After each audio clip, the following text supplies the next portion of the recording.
कहानियां हम सब सुनते हैं, पर कई बार कहानी वही नहीं होती जो हमें सुनाई जाती है।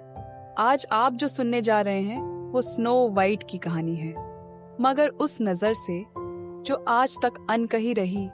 एक ऐसी औरत की कहानी जिसे दुनिया ने बुरी रानी कहा, लेकिन शायद वो बस अधूरी थी। आज की हमारी कहानी है स्नो वाइट की सौतेली माँ की अधूरी कहानी। परियों की कहानियों में हम सब ने पढ़ा है स्नो वाइट की कहानी, एक मासूम सी लड़की जिसकी सुंदरता से उसकी सौतेली माँ जलती थी। एक ऐसी रानी जिसे हम सब ने बुरी कहा, लेकिन क्या कोई भी बुराई बिना वजह होती है? क्या कभी आपने उस रानी की बात सुनी जिसे इतिहास ने सिर्फ एक ईर्ष्यालु सौतेली माँ बना दिया? कभी सोचा कि उसके अंदर भी एक टूटा हुआ दिल धड़कता था?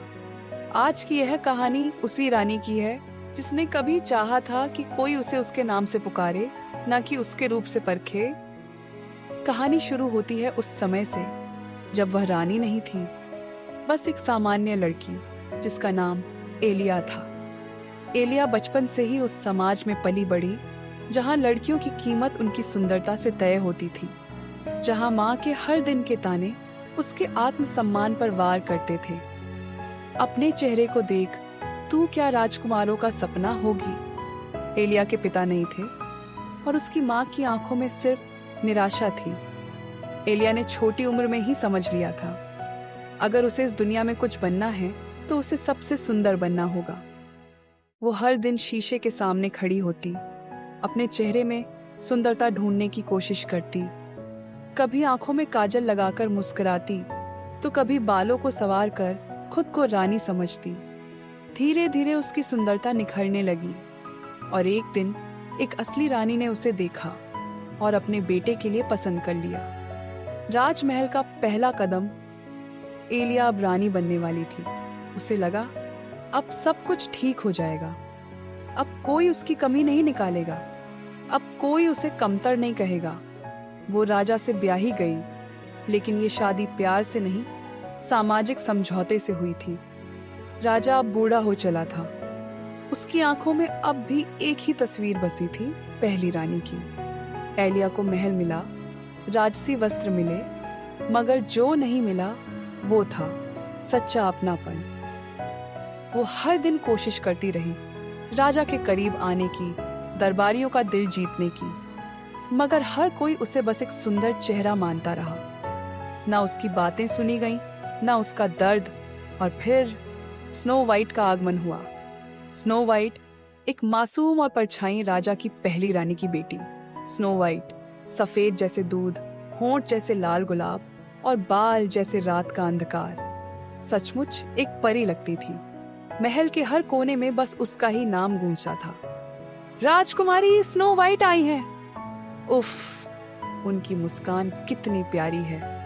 एलिया ने स्नो वाइट को गोद में उठाया, प्यार देने की कोशिश की, लेकिन स्नो वाइट की आंखों में वो अपने मरी हुई माँ की तस्वीरें ढूंढती। हर दिन महल के लोग उस बच्ची की तारीफ करते और एलिया को रानी कहने की जगह सौतेली माँ कहा जाने लगा। वो टूटने लगी थी, क्योंकि जितनी भी कोशिश करती उतनी ही उसकी पहचान धुंधली होती जाती। एक दिन महल में एक विचित्र वस्तु आई, एक आईना जिसे जादुई बताया गया, जिससे आप पूछ सकते थे सबसे सुंदर कौन।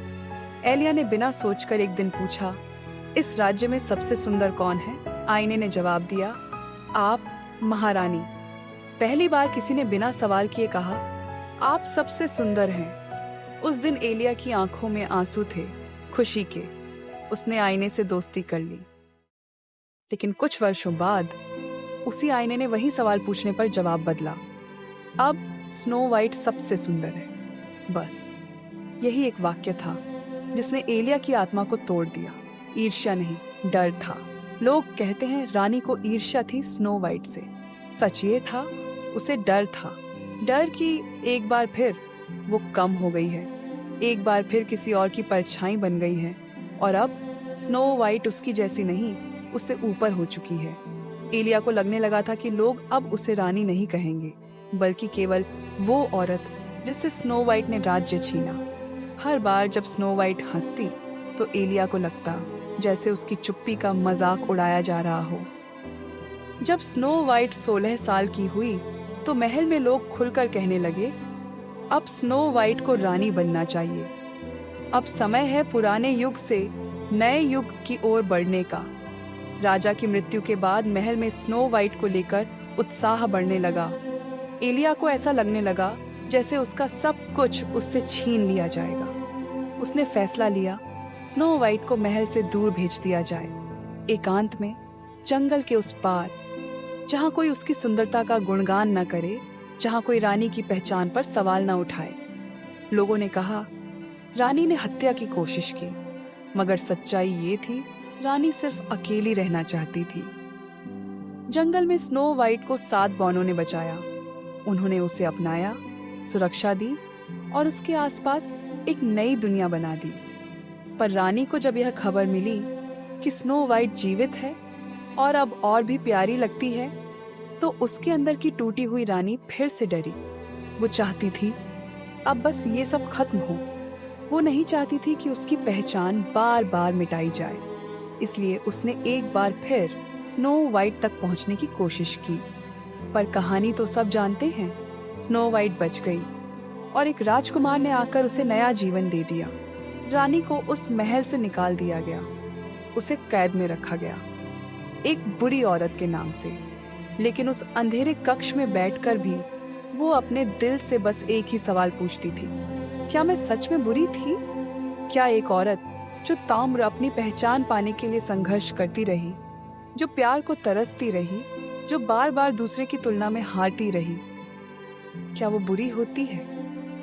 कहानी स्नो वाइट की थी, मगर उसमें एक और किरदार था जिसे हमने कभी समझा ही नहीं। शायद अगली बार जब आप कोई परी कथा सुने तो कोशिश कीजिए उस किरदार को भी जानने की जिसे सब ने बुरा कहकर भुला दिया, क्योंकि हर कहानी के पीछे एक अधूरी सच्चाई छिपी होती है। कभी कभी बुराई वो नहीं होती जो दिखती है, और अच्छाई वही नहीं होती जो दिखाई जाती है। इस कहानी ने अगर आपके दिल को छू लिया हो तो इसे दूसरों से जरूर साझा कीजिए, क्योंकि कहानियां तब तक जिंदा रहती हैं जब तक कोई उन्हें सुनता है। अगर आप ऐसी ही कहानियां सुनना चाहते हैं तो सुनो कहानी को सब्सक्राइब कीजिए और घंटी का बटन दबाइए, ताकि अगली कहानी आपसे दूर न रहे।